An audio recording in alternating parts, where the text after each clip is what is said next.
जानते हैं आज के देश और दुनिया की सिलेक्टेड काम की और महत्वपूर्ण 50 बड़ी खबरों को सिर्फ 10 मिनट में। पर अभी तक आपने इस वीडियो को लाइक नहीं किया तो लाइक कर दीजिए। मोदी सरकार मुसलमानों पर जबरन थोप रही। UCC AIMIM chief Asaduddin Owaisi बोले लो कमीशन से गुजारिश है वो ना बने पॉलिटिकल प्रोपेगेंडा का हिस्सा। ओवैसी बोले बीजेपी लोकसभा चुनाव जीतने के लिए कर रही है जनता को गुमराह। इतिहास रचने की तरह भारत ने बढ़ाया पहला कदम। श्रीहरिकोटा से की चंद्रयान 3 की सफल लॉन्चिंग। 40 दिन बाद 23 अगस्त को चांद पर होगी लैंडिंग। मिशन का कुल बजट 615 करोड़। लोकसभा चुनाव 2024 में यूपी की 80 सीटों के लिए भाजपा ने की मास्टर प्लानिंग। बूथ का ढांचा मजबूत करने पर फोकस। फ्रांस के नेशनल डे पर भारत को मिला अभूतपूर्व सम्मान। बेस्टिल दिवस परेड में पीएम मोदी को बनाया गेस्ट ऑफ ऑनर। भारतीय सेना की टुकड़ी का भी दिखा पराक्रम। मध्य प्रदेश के सीएम शिवराज सिंह ने चुनावी साल में 7.50 लाख कर्मचारियों को दी बड़ी सौगात। अब केंद्र के बराबर मिलेगा 42% महंगाई भत्ता। 3 समान किस्तों में होगा एरियर का भुगतान। शराब नीति घोटाले में दिल्ली के पूर्व उप मुख्यमंत्री मनीष सिसोदिया को करना होगा और इंतजार। सुप्रीम कोर्ट ने 28 जुलाई तक सीबीआई और ईडी से मांगा जवाब। जल प्रलय से उत्तराखंड के जोशीमठ पर मंडरा रहा बड़ा खतरा। बारिश से बढ़ने लगी दरारें, धंसने लगी जमीन। महाराष्ट्र में सीएम एकनाथ शिंदे ने किया मंत्रियों के विभागों का बंटवारा। अजित पवार को मिला वित्त मंत्रालय। चावल निर्यात पर रोक लगा सकता है केंद्र। आगामी विधानसभा और लोकसभा चुनाव से पहले महंगाई के जोखिम से बचना चाहती है सरकार। यूपी फतेहपुर में 25 किलो टमाटर चोरी। पुलिस ने 2 चोरों को दबोचा। अखिलेश यादव बोले सरकार को स्पेशल टास्क फोर्स का नाम बदलकर स्पेशल टोमेटो फोर्स कर देना चाहिए। अब ट्विटर से पैसा भी कमा सकेंगे यूजर्स। लॉन्च हुआ ads revenue sharing programme. Delhi में सैलाब से मचा कोहराम। आईटीओ सुप्रीम कोर्ट और लाल किला तक पहुंचा। पानी घट रहा यमुना नदी का जलस्तर, लेकिन खतरा बरकरार। महाराष्ट्र बीजेपी में कभी भी हो सकता है विस्फोट। विधायकों में नाराजगी। एनसीपी विधायक एकनाथ खड़गे ने किया दावा। बीजेपी खुद को गिला होने से बचाए। छत्तीसगढ़ के मुख्यमंत्री भूपेश बघेल बोले दूसरे के घर पर छाता तानने की कोशिश न करें। अमेरिका ने चीनी दावे के खिलाफ अरुणाचल प्रदेश को बताया भारत का अभिन्न अंग। पीएम मोदी के दौरे के 1 महीने के अंदर ही संसदीय कमेटी ने पास किया प्रस्ताव। दिल्ली में बारिश बाढ़ से कारोबार ठप। अब तक 200 करोड़ झटका। दिल्ली एनसीआर में आधी कीमत पर मिलेगा टमाटर। यूपी और राजस्थान के कई शहरों में भी पहुंचेगी सरकारी वैन। फ्रांस में एफिल टावर से होगी यूपीआई की शुरुआत। स्टूडेंट वीजा पर भी मिले छूट। पेरिस से पीएम मोदी ने किया ऐलान। जम्मू और कश्मीर में विधानसभा चुनाव को लेकर बड़ी मांग। पूर्व मुख्यमंत्री अमर अब्दुल्ला बोले लोकसभा चुनाव के साथ हो इलेक्शन। सीमा हैदर को वापस नहीं भेजा पाकिस्तान तो होगा 26/11 जैसा आतंकी हमला। मुंबई पुलिस को मिली धमकी। शेयर बाजार में फिर रिकॉर्ड बढ़त। सेंसेक्स 66,000 के पार हुआ बंद। निफ्टी 19,564 के पार पहुंची। निवेशकों को एक दिन में 2.87 लाख करोड़ का फायदा। बिहार में एम्बुलेंस चालकों की अनिश्चित हड़ताल से मरीजों की सांसें अटकी। ग्रामीण मरीजों की बड़ी परेशानी। पीएम मोदी को मिला फ्रांस का सर्वोच्च नागरिक सम्मान। लीजन ऑफ ऑनर पाने वाले पहले भारतीय प्रधानमंत्री बने।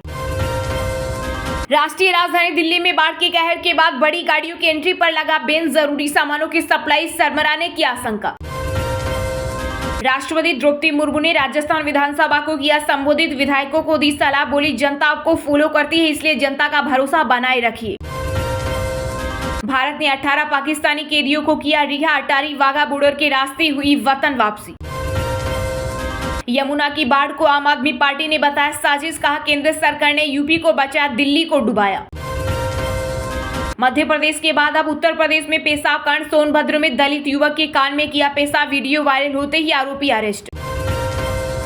महाराष्ट्र के सीएम एकनाथ शिंदे के आरोपों पर शिवसेना नेता संजय राउत ने किया पलटवार। बोले आप जो करे वो कूटनीति और हम करे वो बेईमानी। बिहार में भाजपा ने नीतीश सरकार पर बोला हमला। कहा राज्य में जंगल राज लौटा। पार्टी कार्यकर्ता की मौत के लिए सीएम जिम्मेदार। मणिपुर हिंसा को लेकर यूरोपीय संघ के प्रस्ताव पर भड़का भारत। कहा दायरे में रहे आंतरिक मामलों में दखल अंदाजी नहीं होगी बर्दाश्त। दिल्ली सरकार ने मांगी सेना से मदद। आईटीओ रेलिंग और कई खंभों में आ रहा करंट। मध्य दिल्ली में प्रवेश के कई रास्ते बंद। ट्रैफिक पुलिस ने जारी की एडवाइजरी। पश्चिम बंगाल में पंचायत चुनाव को लेकर ममता बनर्जी के समर्थन में उतरे अखिलेश यादव, सीएम योगी को दिया जवाब, कहा पहले यूपी का हाल देखें। हिमाचल प्रदेश में पिछले 60 घंटे के रेस्क्यू ऑपरेशन में 60,000 पर्यटकों की हुई घर वापसी, बचे 10,000 पर्यटक भी जल्द पहुंचेंगे घर। केंद्र सरकार मानसून सत्र में दिल्ली से संबंधित अध्यादेश और डिजिटल डेटा प्रोटेक्शन समेत 21 बिल करेगी पेश। बिहार की राजधानी पटना में हुई लाठीचार्ज पर बोले प्रशांत किशोर, कहा लोग आने वाले दिनों में जाति के नाम पर फिर उसी को वोट देंगे जिसने उसे लाठी मारी। जम्मू कश्मीर के शोपियां में आतंकियों ने बिहार के 3 मजदूरों को मारी गोली, घायलों की हालत गंभीर, श्रमिकों की बढ़ाई गई सुरक्षा। पंजाब, हरियाणा और चंडीगढ़ में फिर बारिश की चेतावनी, कई जिलों को लेकर आईएमडी ने जारी किया येलो अलर्ट। मध्य प्रदेश के कुल्लू नेशनल पार्क में एक और चीते की मौत, बीते 4 महीने में 8वें चीते की गई जान, इस हफ्ते में दूसरी मौत। हरियाणा में एकता की दिल्ली में टूट, बीजेपी, जेजेपी और आम आदमी पार्टी का साथ छोड़ दर्जनों नेता बने कांग्रेसी। बीजेपी कार्यकर्ता की मौत से बिहार में गरमाई राजनीति, विधानसभा के मॉनसून सत्र में सदन में हंगामा करने पर मार्शल के विधायक संजय सिंह को निकाला बाहर।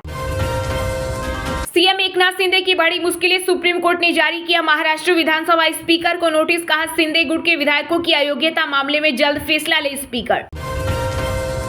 सीमा हैदर आईएसआई के प्लान का हिस्सा, ऑल इंडिया जमात के राष्ट्रीय अध्यक्ष मौलाना साहबुद्दीन बोले पाकिस्तानी महिला को वापस भेजे सरकार।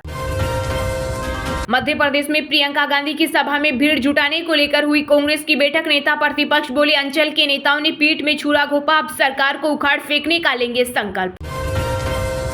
केंद्र सरकार ने सभी राज्य सरकारों को दिया निर्देश, एआईएस कर्मचारियों को एनपीएस छोड़कर ओपीएस पाने का दे एक और मौका। समान नागरिक संहिता पर आम लोगों के लिए सुझाव देने की डेडलाइन 28 जुलाई तक बढ़ी, लो कमीशन का फैसला। पीएम मोदी का ऐलान, फ्रांस में मास्टर्स के भारतीय छात्रों को मिलेगा 5 साल का वर्क वीजा। कई देशों ने सहमति से संबंध बनाने की उम्र कम की, हमें भी करना चाहिए विचार, बॉम्बे एचसी की बड़ी टिप्पणी। कोटा में 100 करोड़ की लागत से ट्रिपल आईटी बनकर तैयार, पहला बैच अगस्त से शुरू। प्लेन में भीख मांगता दिखा पाकिस्तानी शख्स, वायरल वीडियो। अगले 5 दिन कई राज्यों में होगी भारी बारिश, आईएमडी ने जारी किया अलर्ट। चंद्रयान 3 की सफलता पर फ्रांस से पीएम मोदी का बधाई संदेश, वैज्ञानिकों की प्रतिभा को किया सलाम। चलिए अब जानते हैं जो आम आदमी के काम की और फायदेमंद खबरें हैं उनको विस्तार से। पर इससे पहले अभी तक आपने इस वीडियो को लाइक नहीं किया तो लाइक कर दीजिए। इतिहास रचने की तरफ भारत ने बढ़ाया पहला कदम, श्री हरिकोटा से की चंद्रयान 3 की सफल लॉन्चिंग, 40 दिन बाद चांद पर होगी लैंडिंग, मिशन का बजट आदि पुरुष से भी कम। जी हां, भारत ने चांद तक पहुंचने की तरफ अपना एक और कदम बढ़ा दिया है। श्री हरिकोटा के सतीश धवन अंतरिक्ष केंद्र से भारत के तीसरे चंद्रयान मिशन को लॉन्च किया गया। काउंटडाउन के बाद सफलतापूर्वक चंद्रयान 3 रॉकेट की लॉन्चिंग हुई और इसे अंतरिक्ष में भेजा गया, जिसके बाद भारत अब दुनिया भर में एक बड़ा कीर्तिमान हासिल करने के काफी करीब है। अगर चंद्रयान 3 की चांद की सतह पर सेफ लैंडिंग हो जाती है तो भारत दुनिया के उन चुनिंदा देशों की फेहरिस्त में शामिल हो जाएगा जिन्होंने ये कारनामा करके दिखाया है। अमेरिका, रूस और चीन के बाद भारत ऐसा करने वाला चौथा देश बन जाएगा। चंद्रयान 3 की लॉन्चिंग से पहले पीएम मोदी ने मिशन के लिए शुभकामनाएं दी। पीएम ने कहा भारत के स्पेस सेक्टर में 14 जुलाई 2023 की तारीख हमेशा सुनहरे अक्षरों में अंकित रहेगी। यह मिशन हमारे राष्ट्र की आशाओं और सपनों को आगे बढ़ाएगा। भारतीय अंतरिक्ष अनुसंधान संगठन की तरफ से इस लॉन्चिंग को लेकर बताया गया है कि तीसरा चंद्र मिशन चंद्रयान 3 साल 2019 के चंद्रयान 2 का अनुवर्ती मिशन है। भारत के इस तीसरे चंद्र मिशन में भी अंतरिक्ष वैज्ञानिकों का लक्ष्य चंद्रमा की सतह पर लैंडर की सॉफ्ट लैंडिंग का है। इसरो वैज्ञानिकों के मुताबिक अगर सब कुछ ठीक रहा तो करीब 40 दिन बाद यानी 23 या 24 अगस्त को लैंडर और रोवर चांद के साउथ पोल पर उतरेंगे। ये दोनों 14 दिन तक चांद पर एक्सपेरिमेंट करेंगे। दरअसल चंद्रयान 3 का बजट लगभग 615 करोड़ रुपए है, जबकि हाल ही में आई फिल्म आदि पुरुष की कॉस्ट 700 करोड़ रुपए थी। यानी चंद्रयान 3 इस मूवी की कॉस्ट से करीब 85 करोड़ रुपए सस्ता है। इससे 4 साल पहले भेजे गए चंद्रयान 2 की लागत भी 602 करोड़ रुपए थी।